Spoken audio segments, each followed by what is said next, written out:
YouTube. What's good, guys? It's your boy TD, and I'm back again with another video for Fantasy Good Sports, guys. And today's video is going to be on stash these 5 rookie running backs in your redraft leagues. Now, listen, guys, I know most of you guys in Dynasty, you targeting these rookie running backs kind of early. But in redraft, you stash these guys. These guys could be late breakouts and win you fantasy leagues. Kind of like Tyler Algier did last year, right, guys? So I got 5 running backs that are not the obvious, like the Bijan Robinsons and Jahmyr Gibbs. I got 5 other guys that I feel like can break out in the 4th quadrant. And when I say 4th quadrant, that is your fantasy football playoffs. So, guys, make sure you hit the like button and subscribe to this channel. This is cutting edge content. So, the first running back that I feel that you should be stashing, guys, that's going to have I think a great 4th quadrant is Chase Brown. Yes, guys, Chase Brown from the Cincinnati Bengals. And the reason why I like Chase Brown, guys, if you watch him at Illinois, guys, this guy was a really physical running back for 205 pounds. The guy can catch passes, and, guys, he has a lot of speed. He ran a 4.4 at the combine.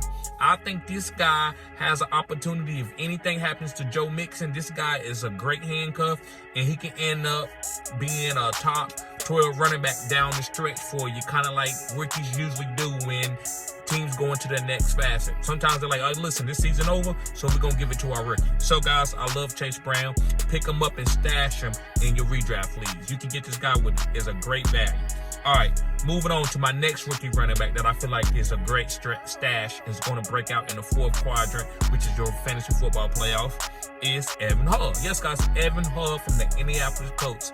And the reason why I like Evan Hull, guys, is because I think he's a handcuff to Jonathan Taylor, and that's very valuable.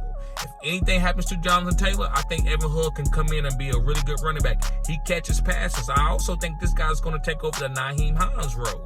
So, guys, Jonathan Taylor has got a lot of miles on him. Now, I'm not saying he's used up. I think he got 3 to 4 more years left at an elite level. But he could go down with an injury. And if he does, Evan Hull can get 90% of that work, right? Because he can catch passes. This guy is good in the passing game. If you watch him at Northwestern, this guy was a good overall running back. And I think a lot of people sleeps on Evan Hull. He was drafted later than what I thought he should have been. I thought he should have been one of the top, second-tier running backs taken off the board. So, pick up Evan Hull, guys. This is an elite handcuff. All right, moving on to my 3rd guy. And this guy right here, guys, I'm really huge on. I think this guy's going to eventually take over this backfield. And I know this may be controversial, but it's Deneric Prince from the Kansas City Chiefs. I'm fading Isaiah Pacheco this year. I think Jared McKinnon will be okay. I think Deneric Prince is going to end up being a bell cow, and he's going to have a breakout season at some point in time in this season. Now, when it happens, I don't know. They could give him the reins off the beginning because, listen, Isaiah Pacheco don't have a lot of draft capital. So, guys, I love Deneric Prince. I think that he's going to shock a lot of people, and he was undrafted. Guys, you could pick this guy up off most waiver wires.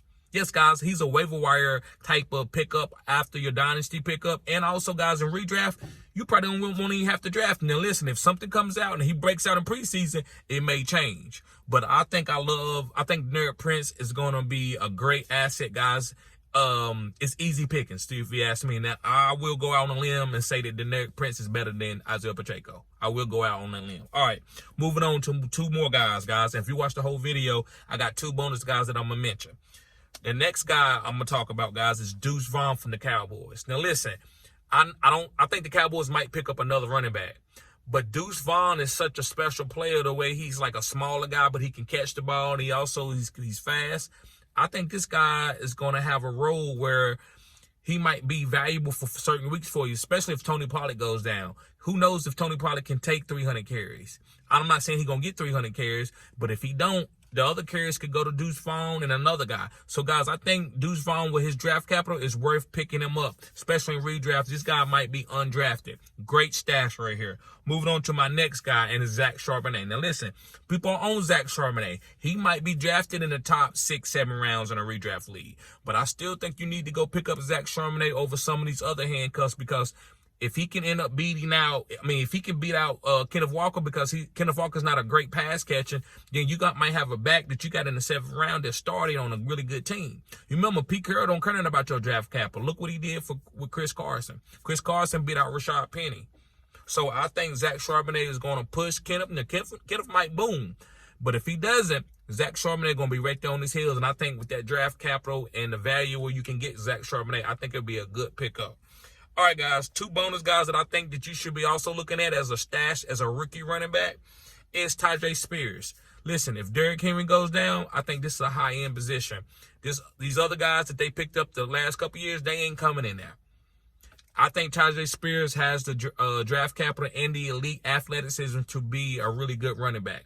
I like him better than a lot of guys. I like him better than Zach Charbonnet, but he didn't go before Zach Charbonnet. He had a knee injury. That's the only reason why I feel like Zach Charbonnet went before him. I think Tyjae Spears is very, very athletic and has a really great skill set at the running back position, catching passes and making guys miss. Last but not least is Sean Tucker from the Tampa Bay Buccaneers. Now listen, Rachaad White is a great pass catching running back, but who's going to be the other running back?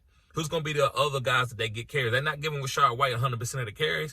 I think Sean Tucker has a chance to do this. Now listen, he wasn't drafted because of his heart condition.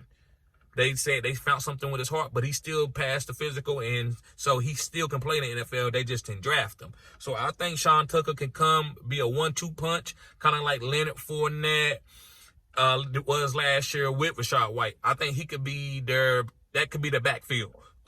Excuse me, guys. Sean Tucker and Rachaad White. So, guys, make sure you pick up Sean Tucker. This guy, if you go watch him in college, he was a really good running back. So, guys, thank y'all for tuning in to Fantasy Good Sports. Make sure you hit the like button and subscribe to this channel. This is cutting edge content. Peace.